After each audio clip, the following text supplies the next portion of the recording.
Hi, Mom. So I got my ticket home from Europe. I get back on June 6th, but it's a really late flight because that was the cheapest, so it gets in at midnight. But don't worry, I'll get a shuttle from the airport so you don't have to pick me up. Like, really seriously, you don't have to. Okay, so love you. See you soon. Bye.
Sam.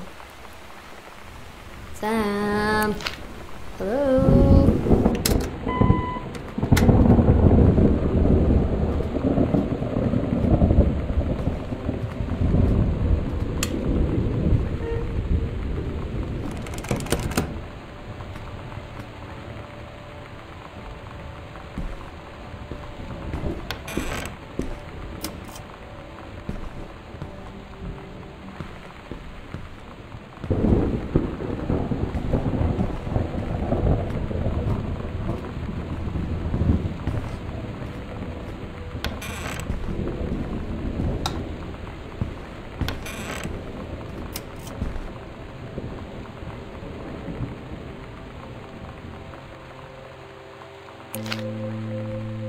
Oh my God.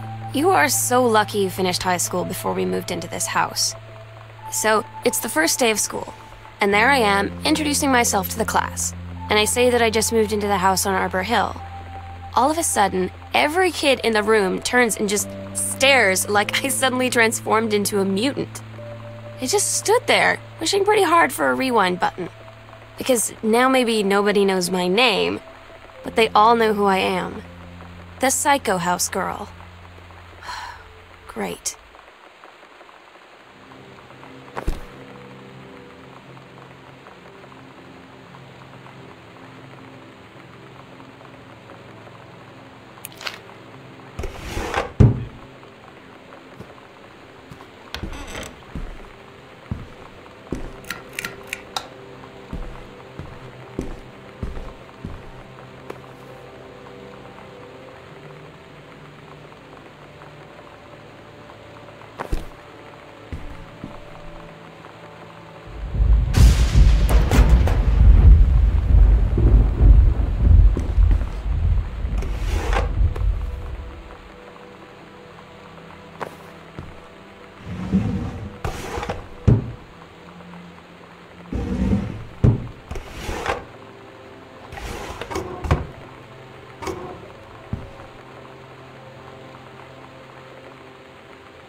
This is a severe weather warning.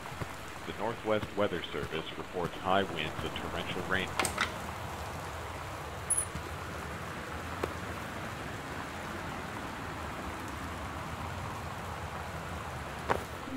You know that feeling where the first moment you see someone, it's like they have a big gold star around them, and you have to get to know them? Well, there's this girl.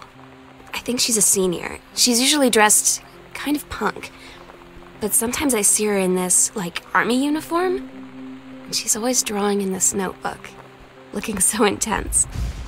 I had no idea how I would ever, like, have an excuse to talk to her. Till I noticed she and her friends hang out and play Street Fighter at the 7-Eleven every day after school.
Somehow I always knew that someday we'd be through.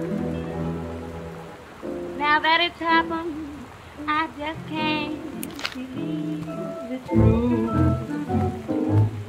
I've done the best I could to keep from feeling blue. Can't get you off my mind. What am I gone? Voodoo, mildew, and shandy. When you live in one place your whole life, your next door neighbor is kind of like your default friend. And Daniel only got weirder over the years. So moving away has been a good excuse to, like, not see him anymore. But he did always have the good Nintendo games. Maybe I'll give him a call.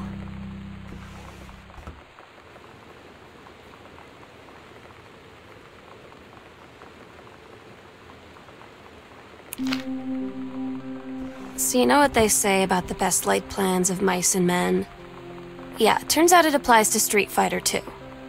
At least I worked up the courage to walk into the 7-Eleven and ask for a turn, but all that practice at home did not exactly translate in the wild. So after I was finished getting my butt kicked, I followed them outside while they smoked. And that was when she asked me if I was that psycho house girl.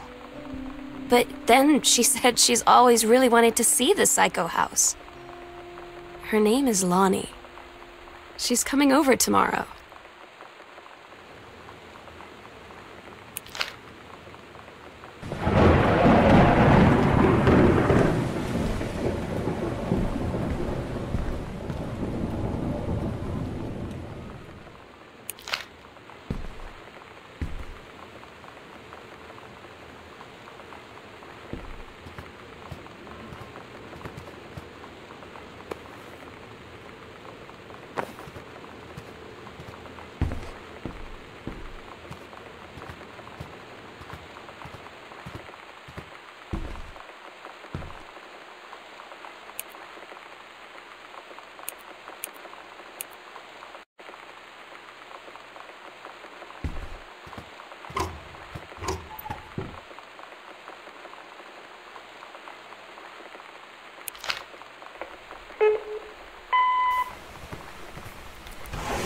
Sam. Sam. Hello. Sam.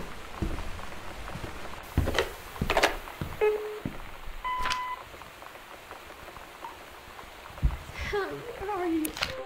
Dear Katie, so much has changed, even just since you've been away. We moved into this house. I'm in a new school. And my big sister being gone for a year doesn't make it any easier. It doesn't feel real. But I'm not gonna let it faze me. I used to tell you everything, and if I can't do it in person, because you're off gallivanting around who knows where, I'll tell it to this journal, just like I was talking to you.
It's weird hanging out with girls. Daniel was around ever since I was little, and other girls? I don't know. But being around Lonnie is like instantly just right. I gave her the grand Psycho House tour and took my revenge on Super Nintendo. And it was like, I don't know, I finally found someone I feel normal around. I drove her home and she gave me this tape and said, "You have got to listen to this." I haven't stopped playing it since.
Sometimes you just have to lie to Mom and Dad.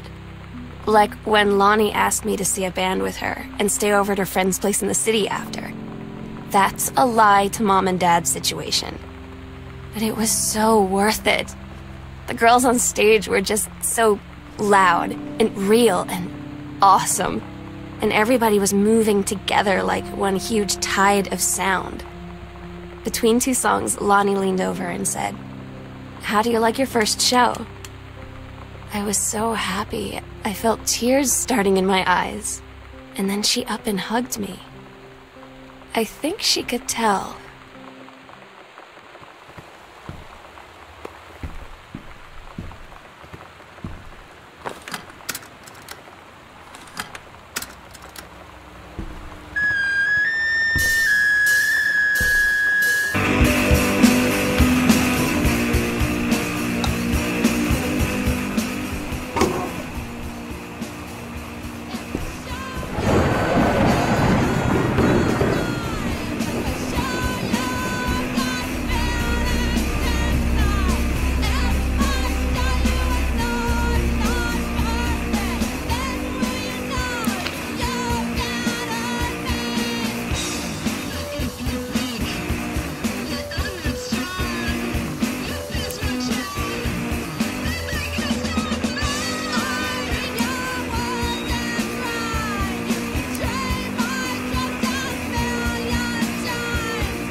Lonnie came over today.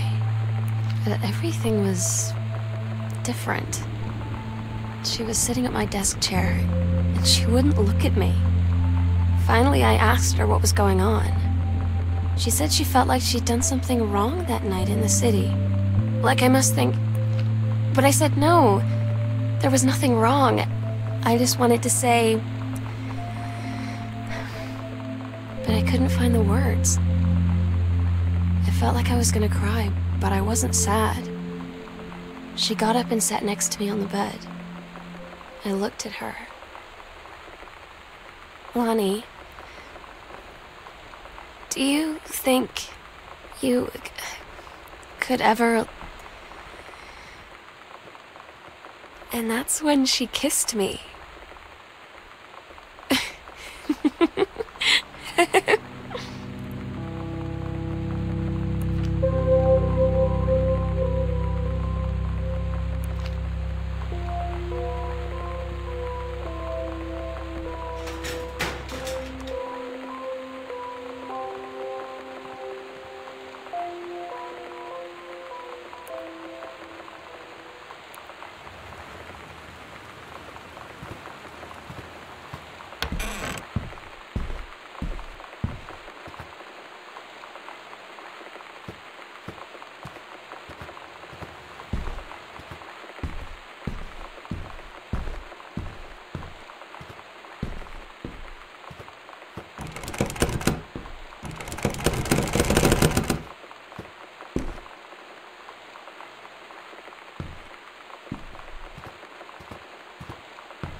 It's different now.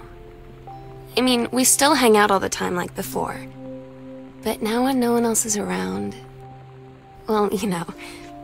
So you could say we're dating. But it's secret. Secret dating? I don't know.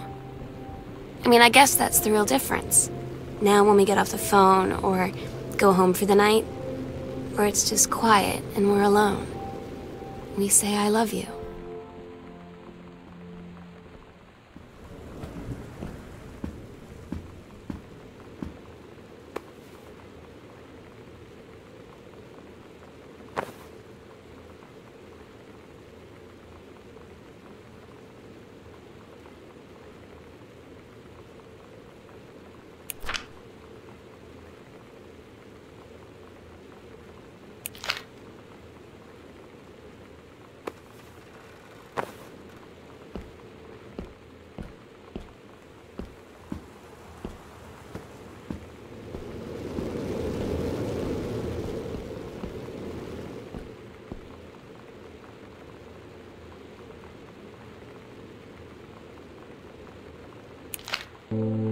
I'm so stupid sometimes. I was telling Lonnie that I got into my college summer program thing, and I was all making plans like, you should come visit me, stay in my dorm room. But she said, Sam, I ship out on June 6th. I was like, ship out? To where? She said, to basic training. What did you think I was doing all that ROTC stuff for? I guess she's been planning to join the army right after high school since she was like 12. And I guess she's really going to do it. So I was like, after graduation, I'm just never going to see you again? She said, let's just have fun while we can.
Todd's band lost their singer.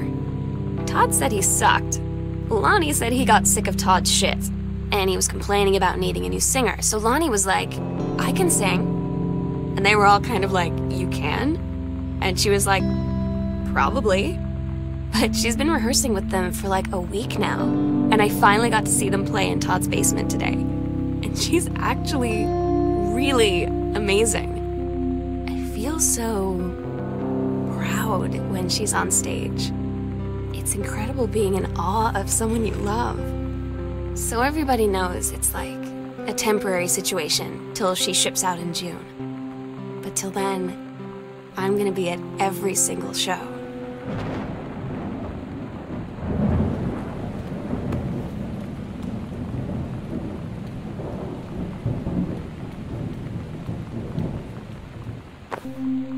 They tell you to stick with the group on field trips, Katie.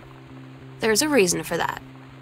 Lonnie and I snuck off on the side paths at Multnomah Falls and got a little lost. Okay, a lot lost. Like, for hours. Right before the bus left, we found a trail and came running down the path, soaked and covered in mud, shouting for the bus not to leave. The school called home. Mom and Dad said, you didn't get into trouble like this before you met that Lonnie girl. But I don't think they know about us. The kids at school, though, I'm really afraid that's a whole other story. Stick with the group, Katie. Stick with the group.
I don't get Lonnie sometimes. Like, her band, and our zine, and her hair, and everything are all anti-authority. But I watch her in JROTC, and she's doing drills in perfect formation, following orders, no question. And there's all this stuff in the news about don't ask, don't tell. Like, she's going to join the army and then have to lie about who she is. She said they don't need to know what they don't need to know. Like it was no big deal. This from the girl who trashed her locker to, like, defend my honor. I've learned when to stop arguing, though. I don't think Lonnie even gets Lonnie sometimes.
Katie, you know how Mom and Dad are.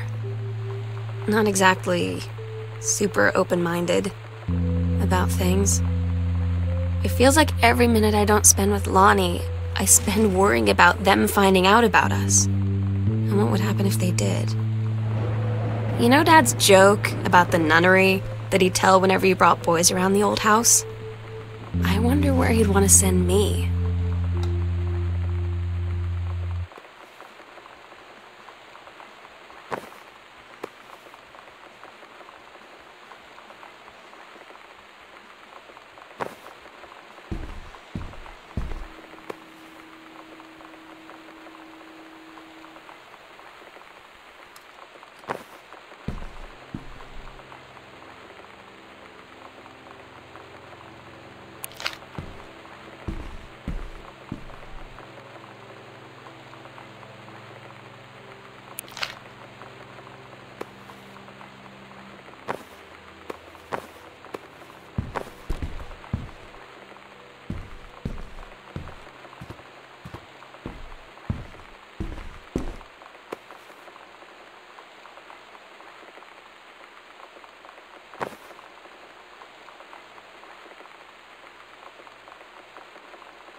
I had an interesting talk with Mom and Dad tonight. One you were never gonna need to have. I mean, you've known, right? I've known. I've known since, like, She-Ra.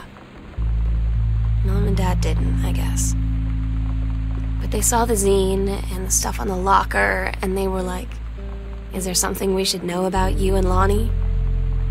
And so here's the thing. I was prepared for them to be mad, or disappointed, or start crying, or something. But they were just in denial. You're too young to know what you want. You and Lonnie are just good friends. You just haven't met the right boy. It's a phase. That's what I didn't see coming. That they wouldn't even respect me enough to believe me. Well, joke's on them, because they're in for one very long phase.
Daniel finally came over to get his game. I'd been dreading it. But he brought this story with him that I wrote when we were little. I started reading it, and then there I was, crying at the kitchen table. He asked what was wrong, and I was thinking about how we used to be friends, how much I'd taken for granted. But instead, I told him about school, and Dad, and Lonnie. And then how sorry I was that I wasn't his friend anymore. He gave me a hug and said it was going to be okay. And for some reason, I almost believed him.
We agreed our last night together would be our happiest ever, and we'd forget tomorrow was going to come at all. It worked for a while.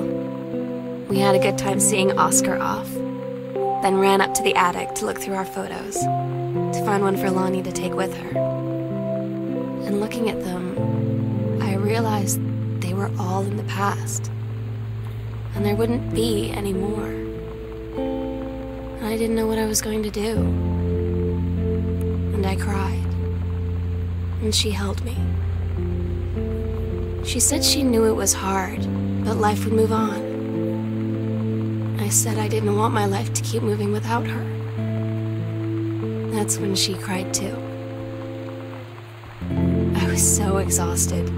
I must have fallen asleep like that, in her arms. In the morning, I woke up, and I was finally alone.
The sunset light in this house is the saddest thing I've ever seen.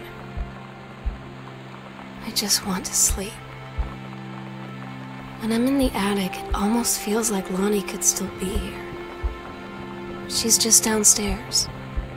I'm just waiting to hear her pull down the hatch and come running up. Maybe I'll go up to the attic and wait.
Oh my God.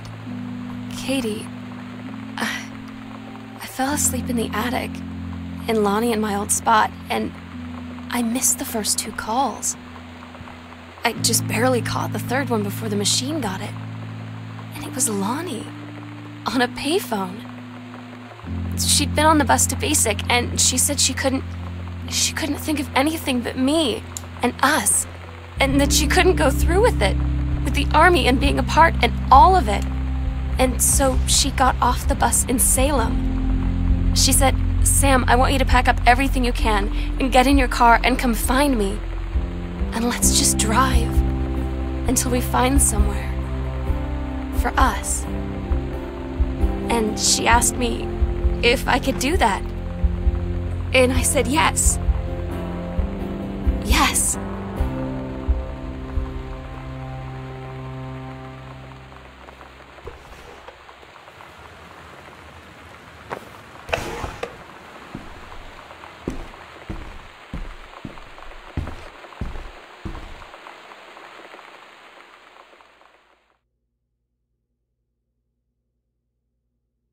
Katie, I'm so sorry that I can't be there to see you in person, that I can't tell you all this myself. But I hope as you read this journal and you think back, that you'll understand why I had to do what I did, and that you won't be sad, and you won't hate me, and you'll just know that I am where I need to be. I love you so much, Katie. I'll see you again someday. Love.